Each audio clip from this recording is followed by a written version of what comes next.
Mesdames et messieurs, bonsoir et bienvenue au journal. La 162e journée internationale de la femme est célébrée partout au Burkina en ce jour. Et dans ce journal, nous vous amènerons à Dédougou, à Dori et à Gawa pour vous faire vivre la ferveur de la célébration. Des séances de réflexion afin de changer la condition de la femme burkinabé ainsi que des appels à la cohésion sociale et à la lutte contre l'extrémisme sont les idées véhiculées en ce 8 mars. Pas facile en ces temps de mettre en valeur le lait local dans la région des Cascades. Manque d'eau, difficultés d'approvisionnement et de conservation sont quelques problèmes soulignés par les acteurs. Dans ce journal, producteurs, collecteurs et transformateurs du lait local vont vous donner plus de détails. Mesdames et messieurs, bonsoir et surtout bonne journée à toutes les femmes du monde entier. Aujourd'hui, c'est la 162e journée. C'est la 162e fois qu'une journée est instituée au plan international pour songer à la condition de la femme. Et pour célébrer cette année, les femmes de la boucle du Moun se sont retrouvées à Dédougou pour une séance de réflexion. Au menu des échanges, la question de la cohésion sociale. Christophe Traoré pour le reportage. C'est en présence de leurs parrains que les femmes de la région de la boucle du Mouhoun se sont retrouvées ici à la place des martyrs pour commémorer la journée internationale de la femme. Elles se disent prêtes à fédérer les énergies pour le maintien de la paix au Burkina Faso. L'appel à lancer à l'endroit des femmes, c'est de les appeler à veiller au grain et à dénoncer toutes sortes de soupçons, de ne pas avoir peur de dénoncer tout ce qui est flou. Si elles voient des comportements bizarres, des personnes bizarres, d'avoir le courage de les dénoncer. Puisqu'on a eu une conférence hier, si on a donné des numéros verts, elles peuvent appeler à l'anonymat, dénoncer, elles peuvent vraiment collaborer avec les forces de défense pour pouvoir lutter contre ces fléaux qui briment notre pays. Sans les hommes, nous n'allons pas y arriver. Que les hommes soient aussi à nos côtés pour nous accompagner, pour nous donner la force d'avancer dans cette lutte. Les autorités présentes ont appelé à œuvrer aux côtés des femmes pour atteindre les objectifs recherchés à travers le thème de cette année. La paix est essentielle pour le développement d'une nation et la cohésion sociale. Vous voyez que depuis quelques mois, la cohésion sociale elle est affectée. Et donc le président du Faso, lors du dernier remaniement ministériel, a tenu à marquer son engagement et son attachement ferme à la cohésion sociale.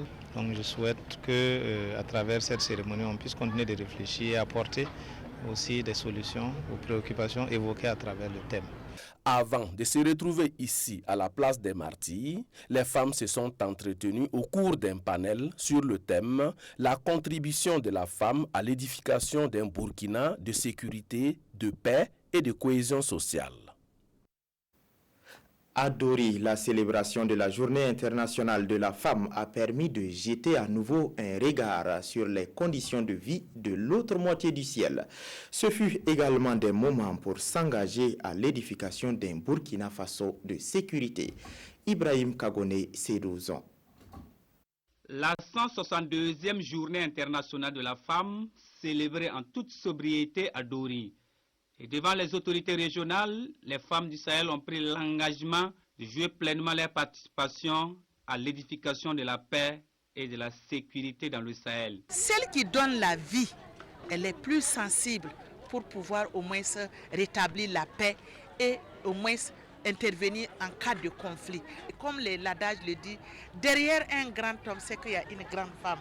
Mais nous, aujourd'hui, nous voudrons rester derrière nos hommes, mais aussi porter notre contribution qui dort peut-être, ou bien parfois même nos conjoints n'arrivent pas à exprimer ce que nous on veut. Cette commémoration se présente également comme une occasion idéale pour les femmes du Sahel de marquer un temps d'arrêt en vue de réfléchir sur leur situation et leurs conditions de vie. Vous savez que l'insécurité est plus accentuée au niveau de la région du Sahel.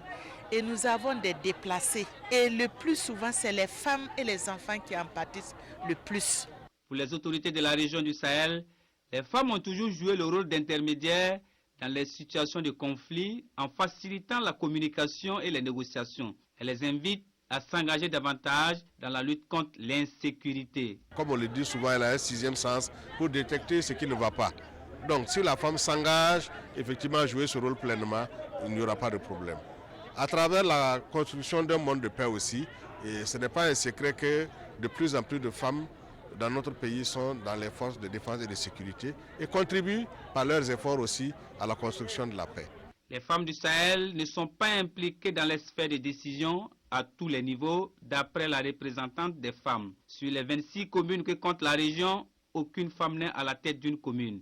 Et pour le gouverneur, il est temps de donner l'occasion à ces femmes de s'exprimer en les responsabilisant et en leur faisant confiance. À Gawa, les femmes se sont engagées pour combattre l'extrémisme violent ainsi que les conflits communautaires. Elles ont traduit cet engagement dans leur message qu'elles ont adressé aux autorités régionales. On en sait plus avec Alassane Bani et Gespego Dimitri Badini. Les femmes de la province du Poli sont sorties nombreuses pour commémorer la Journée internationale de la femme.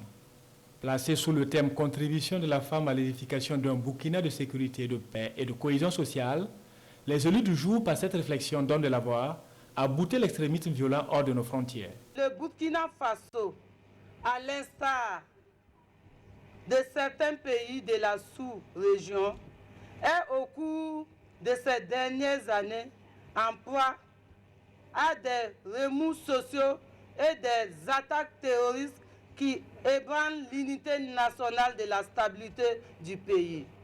Alors, chères femmes, soyons vigilantes autour de nous. Protégeons les vies que nous donnons au prix de nos souffrances. Par tous les moyens en notre possession et soyons des héros de paix. À cette cérémonie, les autorités de la localité sont venues apporter leur soutien à la moitié du ciel, occasion pour elles de louer les actions des femmes et de les inviter à plus d'engagement pour l'instauration d'un climat de paix et de stabilité dans notre pays. Le thème de cette année nous interpelle tous, et invite les femmes à être des relais d'information et de sensibilisation auprès des membres des familles. Comme nous constatons qu'il y a des radicalisations au sein même de nos populations, il faut que les femmes effectivement arrivent à jouer leur partition. En fin de cérémonie, 5 associations ont été récompensées pour leur mérite à un concours d'art culinaire initié dans le cadre de la fête. Et au cours de la commémoration, un défilé de femmes de différentes structures accueillies sous les acclamations des populations gawalaises. En ce 8 mars, l'équipe du 19h vous propose d'aller à la découverte de 3 dames de la région de la Boucle du Monde qui forcent l'admiration à travers leurs actions. Elles évoluent respectivement dans les domaines de la restauration, de l'éducation et de la boucherie. Selon elles, le statut de femme est un atout pour l'émergence véritable. Lamine Karantao, Siriki Milogo et Karim Sissé. Être femme dans le domaine de la boucherie, jusqu'à une époque récente, était inconcevable sous nos cieux. Mais Cécile Minungu brise ce mythe. Dotée d'une maîtrise en économie, cette dame de 36 ans est chef de cette boucherie depuis 2014 à Dédougou. Après les études maintenant, que j'ai fait une étude de marché, et après l'étude de marché, maintenant, j'ai bénéficié d'un programme d'accompagnement et de formation pour les jeunes entrepreneurs, qui veulent entreprendre l'entrepreneuriat, une formation en entrepreneuriat. C'est suite maintenant à cette formation que j'ai commencé l'activité de boucherie. Par son abnégation et son amour pour ce métier, cette dame, pas comme les autres, est arrivée à se frayer un chemin malgré les pesanteurs sociales. Et aujourd'hui, elle emploie une quinzaine de personnes, toutes déclarées à la caisse. Je ne fais que lancer en tout cas mes encouragements à tous celles qui sont déjà sur le terrain, qui essaient en tout cas de faire leur mieux pour me faire marcher en tout cas notre économie locale et notre économie nationale. Dans le domaine de la restauration, Fatih Dissa fait parler d'elle dans la cité du Banqui. Du haut de ses 18 années d'expérience en la matière et malgré le nombre important de ses employés, cette dame est toujours au four et au moulin pour la satisfaction de sa clientèle. Elle a fait du travail bien fait son sacerdoce. Je vends le riz. Mais comme maintenant, ça marche un peu. Et puis après, j'ai vu ça, que je vais faire un peu de riz ajouté. Et puis soupe de poisson. Quand j'ai commencé à faire des soupes de poisson un peu, ça marche un peu, donc j'ai ajouté le riz. Ancienne restauratrice, Setou Edwige Seni a plus d'un tour dans son sac. Elle est depuis 2006 à la tête d'un établissement d'éducation scolaire et préscolaire à Dédougou. Un métier qu'elle a embrassé par amour pour les tout-petits. Ce qui m'amenait vraiment à exercer dans l'éducation de la petite enfance. Au secteur 3, à la maison, quand il y a des familles, des mamans qui passent souvent pour dire que j'ai perdu mon enfant depuis le matin, vous n'avez pas vu mon enfant. Et là, j'ai dit pourquoi ne pas quand même passer dans les maisons pour sensibiliser, motiver et expliquer aux parents de recevoir les enfants chez moi pour permettre aux mamans quand même d'aller au marché. Et c'est là que j'ai pu recevoir 39 enfants en ce temps pendant jusqu'à 2 semaines comme ça. Cet amour pour les tout-petits a grandi et a même poussé des racines contre vents et marées. Aujourd'hui, son établissement compte environ 500 élèves. Dès qu'on rencontre, il y a toujours des difficultés parce que les frais de scolarité avec les parents, il y a d'autres qui payent, il y a d'autres qui ne payent pas. Bon, ceux qui n'ont pas les moyens, moi, il n'y a pas de problème parce que j'ai toujours, comme je vous ai dit au début, j'ai l'amour des enfants, j'aime les enfants. Donc, il y a d'autres, même si je trouve qu'ils ont des difficultés, moi, je paye leurs frais de scolarité. Moi, je paye même les fournitures. Voilà. Et il y a d'autres, même quand ils viennent, je peux leur dire, donnez ça et vous laissez ça. Voilà, parce que tu comprends, tu sais que c'est vraiment dur. Ce sont là des femmes qui se battent nuit et jour pour apporter leur pierre à l'édification de la nation.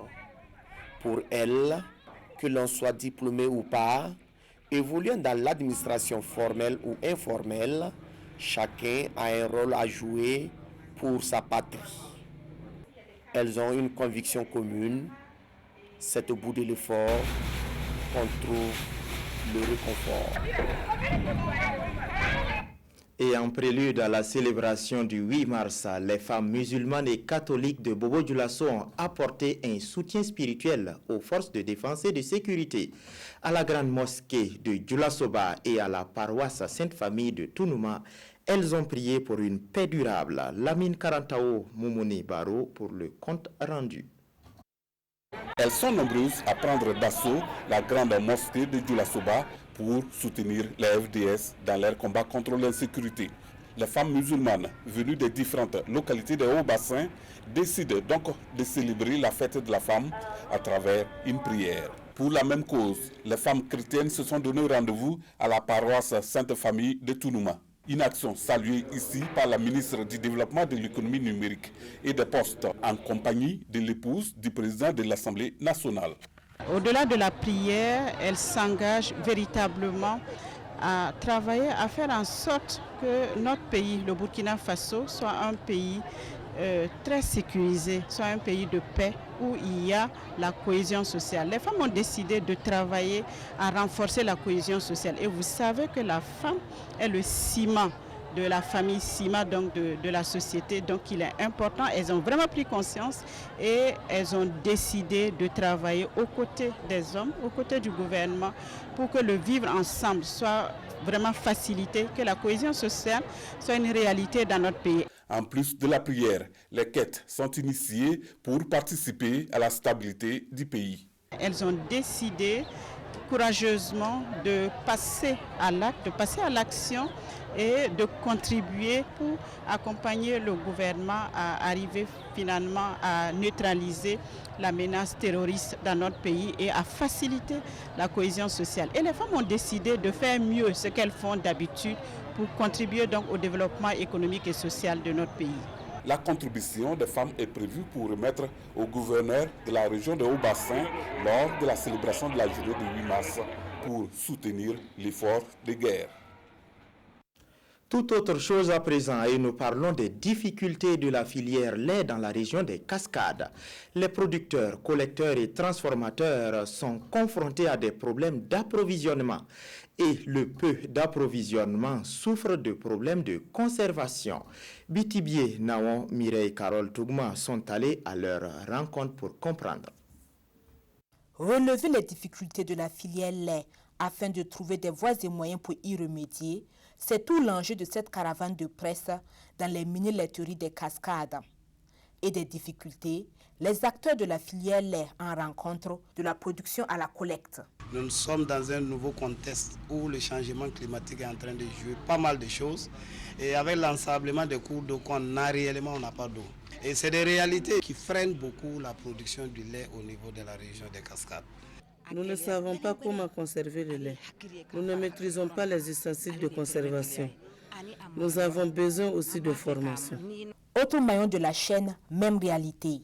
Faute de moyens techniques et financiers, les transformateurs du lait local rencontrent pas mal de soucis. Comme difficulté, tout comme moi, les autres transformateurs, puisque nous sommes déjà organisés dans une plateforme, nous rencontrons les mêmes problèmes au quotidien. On a surtout l'approvisionnement en matières premières, qui est l'une des difficultés que nous rencontrons. On a aussi du matériel qui ne nous permet pas de travailler dans des conditions vraiment idéales. Ça, c'est une autre difficulté que nous rencontrons au quotidien. Bon, pour citer aussi, il y a le problème de financement. En saison pluvieuse, nous avons du lait. Et les transformateurs n'arrivent pas à tout prendre. Leur capacité de transformation ne permet pas de prendre tous ces laits. Et en saison sèche, il n'y a pas suffisamment de lait. Les producteurs préfèrent vendre le lait à ceux qui viennent à bord champ. Et ça ne permet pas de faire tourner les unités de transformation. Et pourtant, en saison pluvieuse, à bord champ, personne ne veut du lait, il y a du lait partout, ça pose problème. Donc nous sommes en train de travailler pour instituer des contrats entre les centres de collecte de lait et les transformateurs de lait. En ce moment, les quantités seront définies et chacun va tout faire pour pouvoir respecter sa part du contrat. Cette caravane de presse organisée par l'ONG Oxfam et ses partenaires entre dans le cadre de la promotion du lait local dans la sous-région ouest-africaine. La présente sortie a concerné les mini-laiteries des Cascades. C'est tout pour le 19h de ce 8 mars que j'ai eu du plaisir à vous présenter. Merci de nous avoir suivis. Bonsoir.